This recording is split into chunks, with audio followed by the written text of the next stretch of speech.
Vandag gaan ons 'n bietjie diep delf en ons gaan kyk na die ongemaklike waarheid van die lewe wat jy as normaal beskou.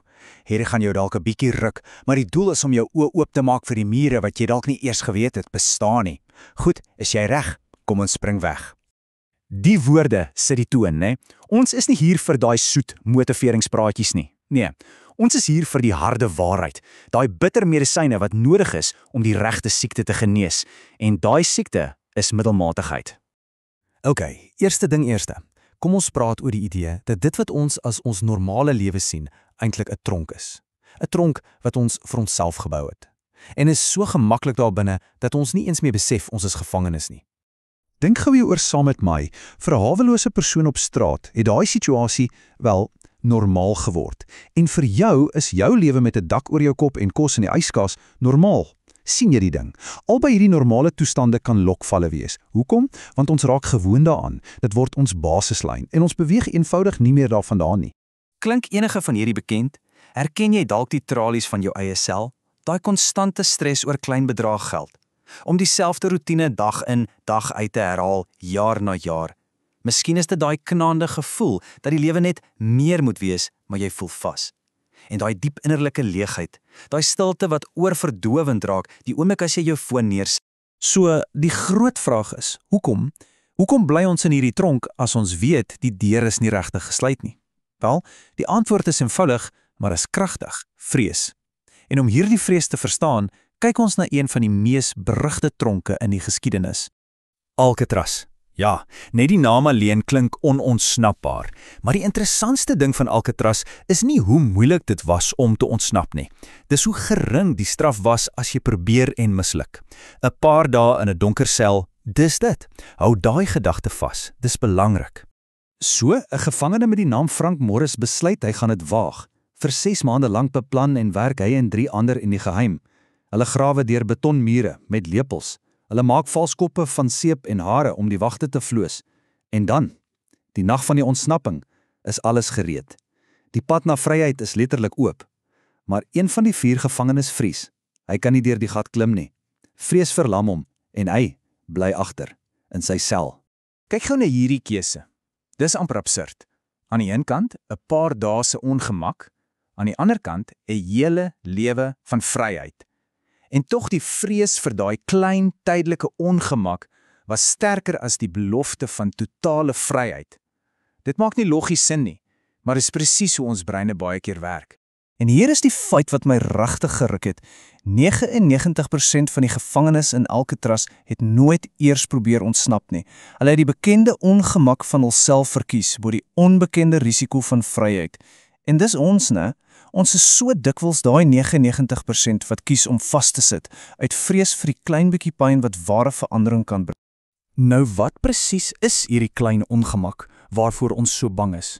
Wel, dis die klein afleidings, die klein plesiertjies, kom ons noem hulle die grondboontjies wat ons gevange hou. Jy ken seker die ou storie van hoe om 'n aap te vang. Jy sit grondboontjies in 'n fles met 'n nou opening.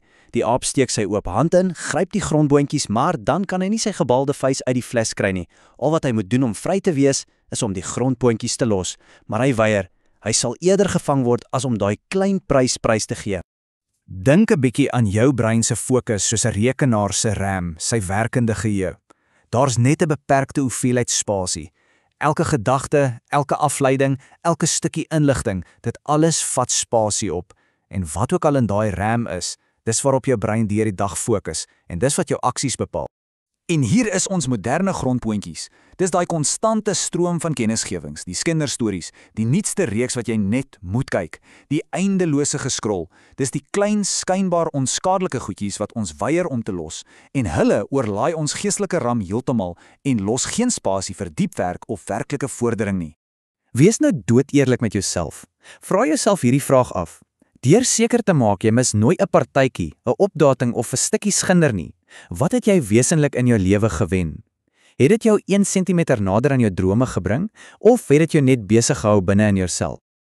So, wanneer ons geestelike RAM vol nonsens is die gevolg onvermydelik. Ons hou op om bewustelik te lewe en ons begin op autopiloot funksioneer. Daar is 'n storie van 'n man wat 'n magiese, warm klippie moes vind op 'n strand vol gewone, koue klippies.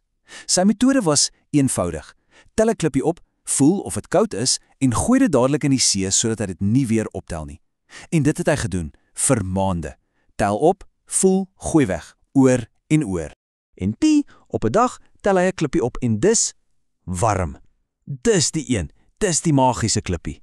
Maar sy brein was so diep geprogrammeer deur daai herhalende aksie dat hy sonder om eers te dink, die magiese klippie ook in die see gegooi het. Sy gewoonte het sy grootste geleentheid vernietig. Hierdie storie illustreer 'n skrikwekkende feit. Navorsing wys dat tot 95% van wat ons elke dag doen, deur gewoonte gedryf word. Dit beteken vir 95% van die dag is ons nie regtig hier nie. Ons is op autopiloot. En ons gooi dalk net ons eie magiese klikkies, ons geleenthede, weg, sonder om dit eers te besef. Die enigste manier om hierdie siklus te breek, is om te besef die lewe gebeur net hier, nou. Die verlede en die toekoms is maar net konsepte in ons koppe. Die krag om enige iets te verander lê in die heilige oomblik, in vandag. Goed, so ons het die probleem geïdentifiseer. Ons is gevangenes van vrees, afgelei deur grondboontjies en ons leef op autopiloot. Wat is die oplossing? Wel, kom ons gaan terug Alcatraz toe vir die antwoord. Frank Morris hulle het nie die hele ontsnapping in een dag beplan nie. Nee, hulle het klein begin, met 'n lepel. Hulle het elke dag net 'n bietjie gevorder, dalk net vir 20 minute gegrawe. Toe hulle 'n probleem teekom, soos 'n ystertraliewerk, het hulle aangepas en 'n oplossing gevind. Hulle het net gefokus op die volgende klein uitvoerbare stappie. En so, stukkie vir stukkie, het die pad na vryheid oopgevou. So, hier's die sleutel. Vir elke verskoning wat nou in jou kop opkom, is daar 'n lepelstrategie. As jy verward is en nie weet waar om te begin nie, kies net een ding en begin. As jy sukkel om konsekwent te bly, moenie aan die hele jaar dink nie.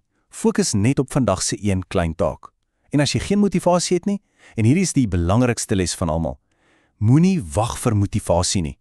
Aksie skep motivasie, nie andersom nie.